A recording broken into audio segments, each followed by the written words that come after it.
CBS The Bold and the Beautiful.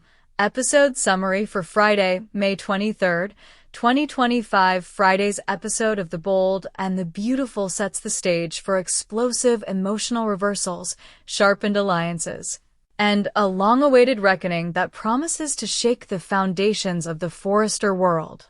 With characters who have long hovered on the edge of resolution and collapse, this episode finally pushes them past the brink. Brooke rises from self-pity. Carter embraces hope and a storm. Taylor clings to a love that may have already left her. Ridge faces the one choice he's never been able to make. And in the background, Daphne sets a cold game in motion. Every move matters now. Brooke's turning point for weeks. Brooke Logan has been a ghost in her own life, haunted by what could have been, numbed by cycles of loss and near love. Her days were filled with vacant stares and pointless conversations that circled around the same idea: she and Ridge were destined.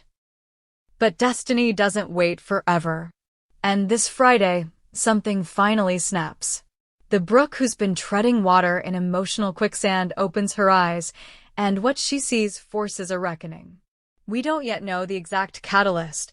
A confrontation, a realization, or maybe a quiet moment that lands like thunder.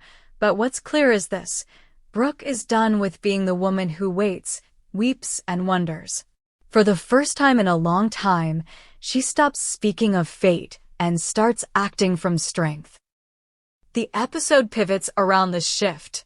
She confronts her own passivity and chooses to move, not toward Ridge, but away from the prison of nostalgia.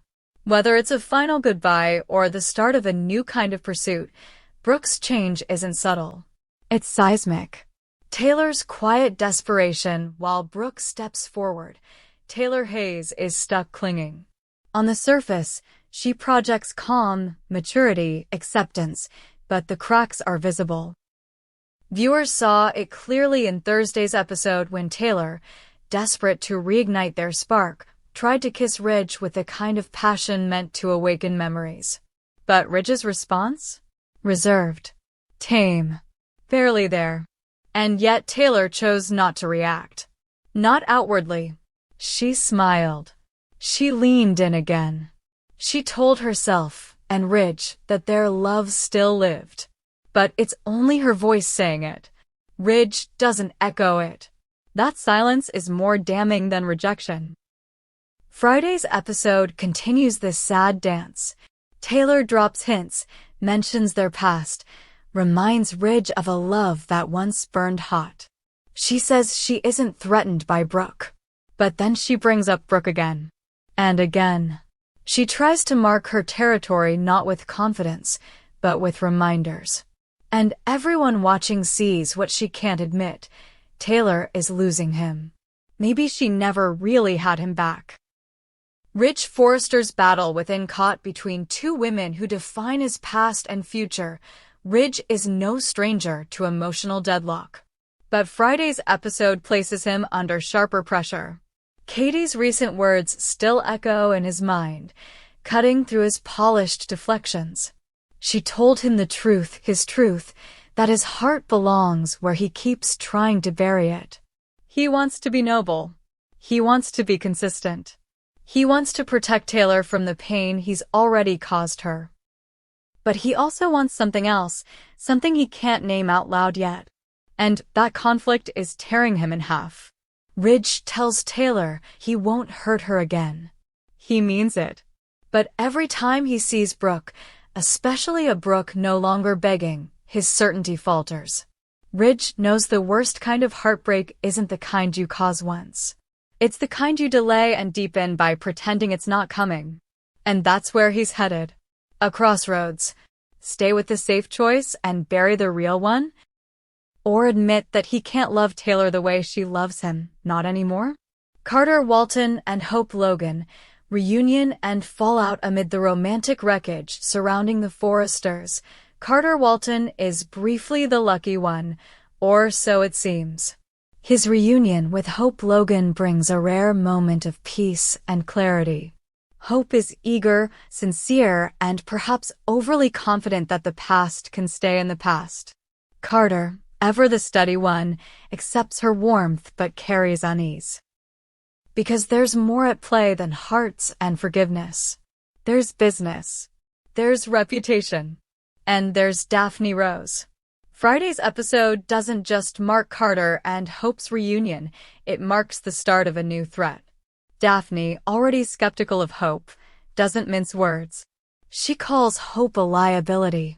She warns Carter that mixing love and leadership will cost him more than he knows. She isn't bluffing. And when Carter brushes her off, Daphne doesn't argue. She begins planning. Her goal? Remove Hope. From Carter's life. From Forrester Creations. Maybe from LA entirely. That move could put Daphne on a collision course with Steffi Forrester, another woman who values the brand above all else. And Steffi's never liked Hope's messes spilling into the boardroom. The impending confrontation, Daphne versus Steffi, with Daphne laying groundwork for a calculated takedown, and Steffi already on high alert over company image and family legacy. It's only a matter of time before they clash. Steffi's loyalty may be to Ridge and the company, but she won't stand for underhanded sabotage, especially if it comes wrapped in boardroom professionalism. Friday's episode hints that Daphne's first steps may be subtle, planting doubts, leveraging Carter's trust, framing decisions as just business. But Steffi's sharper than most give her credit for. And once she catches on, the fallout could be fierce. What begins as a chess match over Hope might escalate into a full-blown power struggle at Forrester Creations. One with no safe outcome for anyone involved. Final tensions and what comes next. By the time Friday's episode ends, nothing is resolved. But everything is set in motion. Brooke has finally stepped out of the shadow of her own sadness. Taylor is holding onto a man who may already be gone. Ridge is torn between duty and desire, and that split is widening.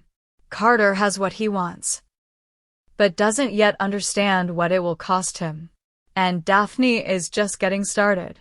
The beauty of the bold and the beautiful is that every whisper matters. Every kiss hides a secret.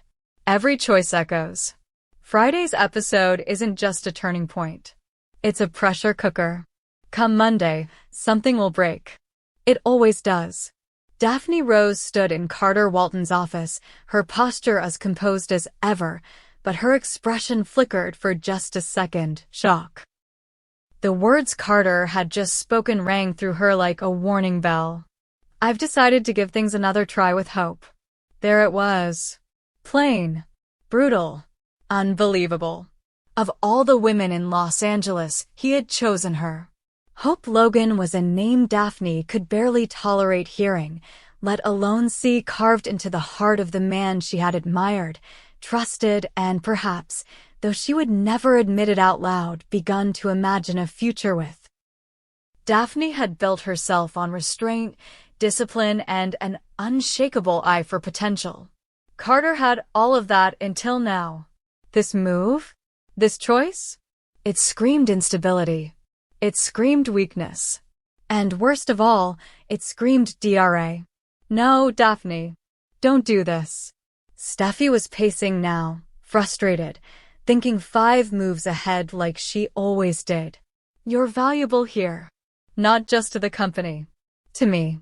I need you. We need you. Hope and Carter. The silence on the other end of it was the first crack in Daphne's armor. Steffi had played the right card. Daphne hated losing to Hope. Yes, and that was the truth. But Daphne use it, Steffi said simply.